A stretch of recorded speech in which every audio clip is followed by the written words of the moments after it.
If you have at least $400 saved to cover an unexpected emergency, you're already financially better off than one-third of Americans, according to the Federal Reserve. It's well known that most people do a poor job of managing their finances, and there are seemingly few people that are responsible with their money. Having a good relationship with money doesn't necessarily mean being ultra-wealthy or earning a high income either. This just means that you make responsible choices, aren't making careless decisions on a regular basis, and are comfortable with your income and expenses. What are some of the most common reasons that people are broke, and how can you avoid them? Take a look so you can be sure you're not making these mistakes that could keep you broke forever. My name is Chris and I help teach people about money, personal finance and investing. If you're interested in improving your financial future, make sure to subscribe to the channel and hit the like button if this video is helpful. They don't have clear financial goals. Financial goals are the starting point for every decision you'll make with money. How are you going to increase your income, pay off debt or work less? If you have no direction when you set financial goals, you're establishing a destination for your future, which will then allow you to make decisions that will help you achieve them. For example, becoming debt-free within the next 3 years is a clear, concise goal that you can use to execute a plan that will help you get there. Want to double your income next year? What are some things you can begin doing today that will help you realize it? If you don't want to be broke, the very first thing you should do is come up with a goal of exactly where you'd like to be financially and when you'd like to be there. Whether you want to save $10,000, pay cash for a new car or buy a new house, these goals all have a defined finish line. They don't prepare for emergencies. Since one-third of people don't have $400 available to cover an emergency, this can be a clear problem. Unexpected expenses are common, and $400 isn't exactly a large amount of money when it comes to this type of thing. According to AAA, the average repair cost on a car is around $500 to $600. If you don't find a way to prepare for financial emergencies, you're setting yourself up for disaster. What if you lose your job? What if you're in need of dental work? When you're not prepared for a common $400 unexpected expense, you'll be forced to fund them in other ways, such as going into credit card debt. Then it will not only be a struggle to save an emergency fund, it will be a struggle to pay off the debt when you're being charged exorbitantly high interest rates. They don't budget. One of the main reasons people remain broke is that they don't live on a budget. According to U.S. Bank, only about 41% of Americans stick to a budget. The problem is that without tracking your income and expenses, it's nearly impossible to know how much money you spend on various categories. If you've ever gotten paid, made a few purchases and seemingly have nothing left over, making you question where all the money went, you'll know why this is so important. Budgeting may have a negative connotation, partially because the thought of putting your income and all expenses on a spreadsheet can be uncomfortable. However, doing this can be a powerful exercise, especially for those who are trying to take control of their finances. They don't think about the future. One of the most common excuses people have about their poor financial situation is that they want to spend money and enjoy life today, not save until they're too old to enjoy their money. It's understandable that some people don't want to pinch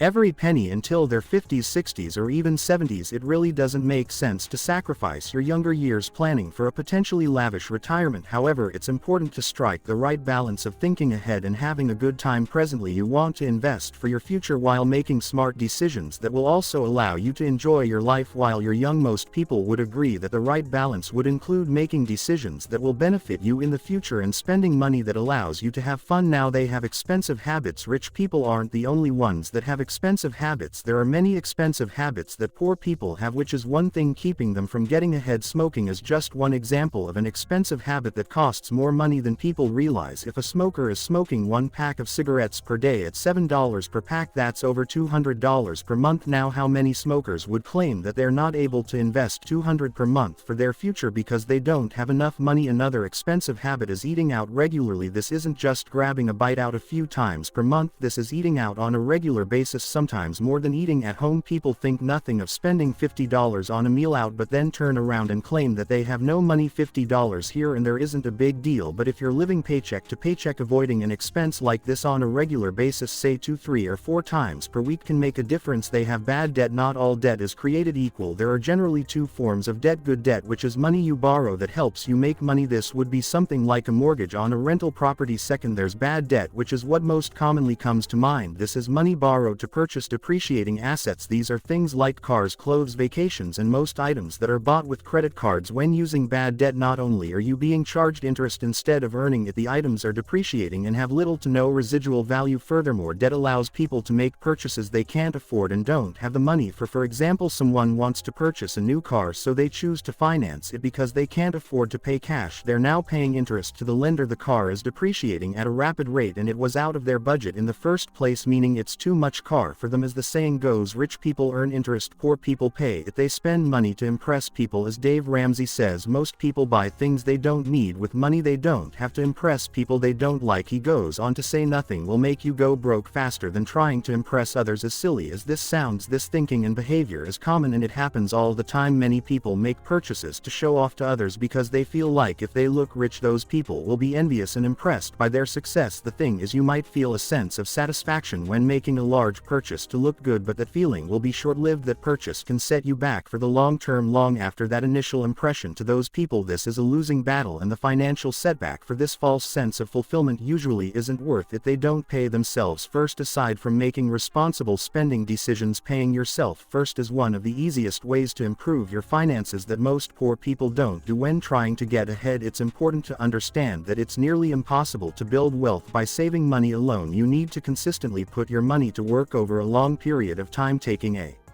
portion of each paycheck and directing it towards investments is an easy and painless way to invest automatically. This way you're less likely to miss the money, and you don't need to make the decision to invest on a regular basis. If that money sits in your account burning a hole in your pocket, you'll feel wealthier than you were, and it could eventually be spent on various items, most of which you can't even remember what they were. When faced with the option of whether or not to invest every week, you're much less likely to choose to invest. The reason most people are broke is because they make poor financial decisions with their money, not just in some areas, but usually in many. There are obviously exceptions to this, but if you analyze the behavior of the average broke person, you would find this to be true. The good news is that it's possible for just about everyone to improve their situation to a point where they're comfortable.